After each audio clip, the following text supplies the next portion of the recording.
3 départements seront à l'honneur également cet après-midi avec naturellement le département d'Eure-et-Loir durant 65 km, le Loir-et-Cher avec également 65 km de ce parcours et puis les 80 derniers kilomètres dans le département d'Indre-et-Loire. Voilà ce à quoi ressemble cette remarquable classique, très spectaculaire avec ce caractère insaisissable et historique et Paris-Tours. Troisième de Chimay Vache, deuxième de la Caden Evans Great Ocean Road Race. Mesdames et messieurs, l'accueil de Chartres pour Hugo Page. Ah, effectivement, on est monté d'un cran en termes de décibels avec la venue d'Hugo Page sur ce podium qui est allé chercher effectivement sa première victoire professionnelle il y a quelques semaines. D'être ici, j'ai grandi ici, je vis toujours ici, donc c'est un... sont intacts. Ouais, c'est sûr, on est là pour bien clôturer la saison, faire le meilleur résultat possible, essayer de gagner, donc on verra bien. Allez, public de Chartres, c'est à vous de jouer pour Hugo Page au départ de la 117e édition de Paris-Tours. Merci Hugo, merci à toute ton équipe.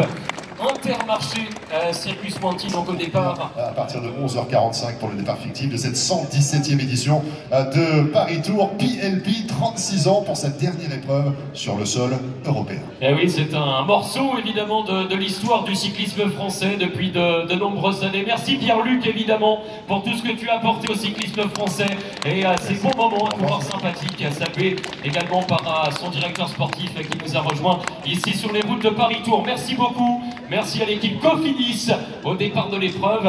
Ça fait la formation Bora Hansboe qui vient nous retrouver tout de suite. On va démarrer à votre droite avec un Irlandais déjà positionné à 29 ans. Il découvre l'épreuve, vainqueur d'étape sur le Tour de San Juan, triple champion national sur route. C'est Ryan Mullen.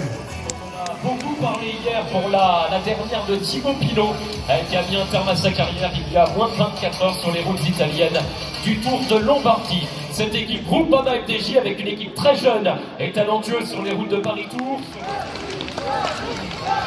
Oui, on y viendra dans quelques instants, mesdames, messieurs, évidemment. On va continuer.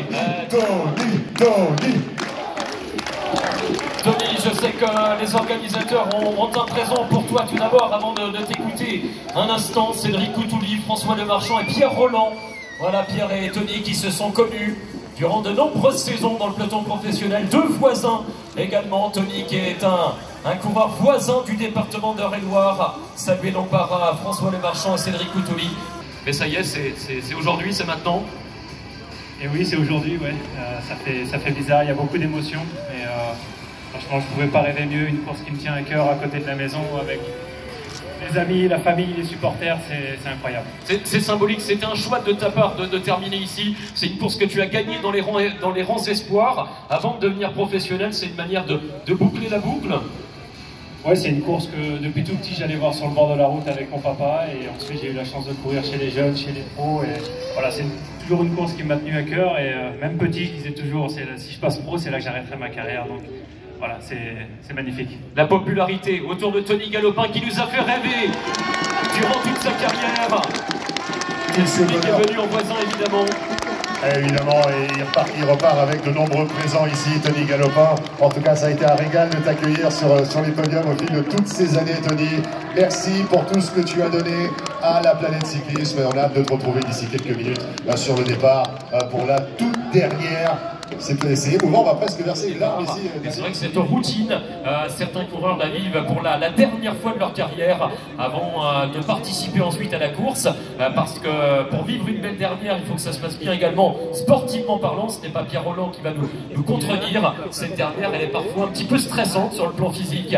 On a envie que ça se déroule au mieux. Et puis on espère, eh bien, pourquoi pas, pour la belle histoire, retrouver un Greg Van Avermaet éventuellement en haut du classement et sait-on jamais sur le podium. Et je crois qu'on l'entendait de la bouche, les propos de Tony Galopin il y a quelques minutes. C'est vrai que c'est chargé d'émotion lorsqu'on est à l'orée comme cela de la dernière participation.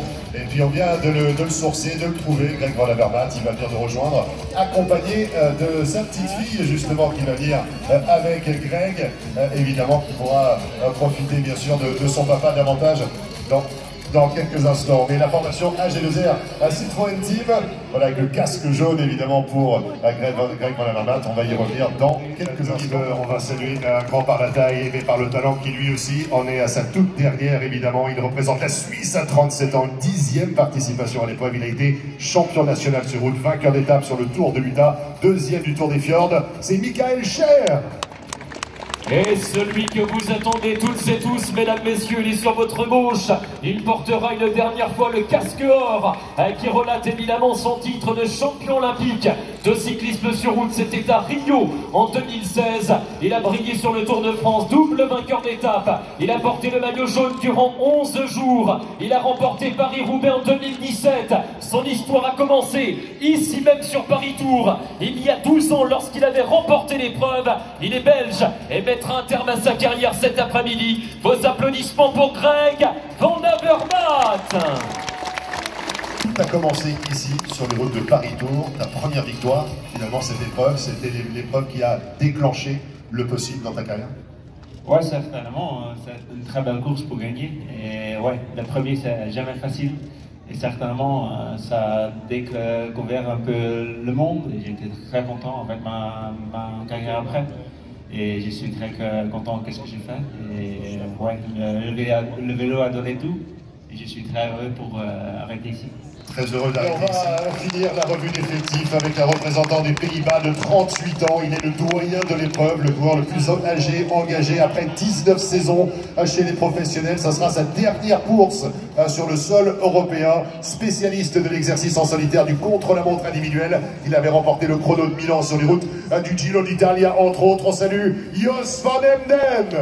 Et à la tête de cette formation, mesdames et messieurs, il est français, il a 32 ans, 9e participation à l'épreuve avec la grande question, peut-il réaliser la passe de 3 victoires consécutives parce qu'il est le double champion en titre, mesdames et messieurs, avec 95 victoires chez les professionnels, 8 étapes sur le Tour d'Italie, 2 sur le Tour de France, Milan-San Remo, triple champion de France, c'est Arnaud Démare.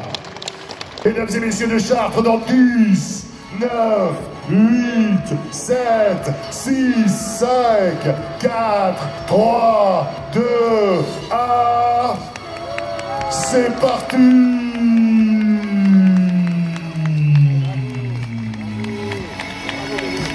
Le drapeau du top départ vient d'être abaissé par Jean-Pierre Gorge, maire de Chartres, accompagné par Elisabeth Fromont, première adjointe, et Emmanuel Boutet-Gélineau, conseillère départementale. Ainsi démarre donc la 117e édition de Paris-Tour, la classique des feuilles mortes. Les coureurs réalisent leur premier coup de pédale. Ainsi démarre également la longue procession de véhicules à bord de l'équipe. On va retrouver. Bonjour à tous. Allez, voici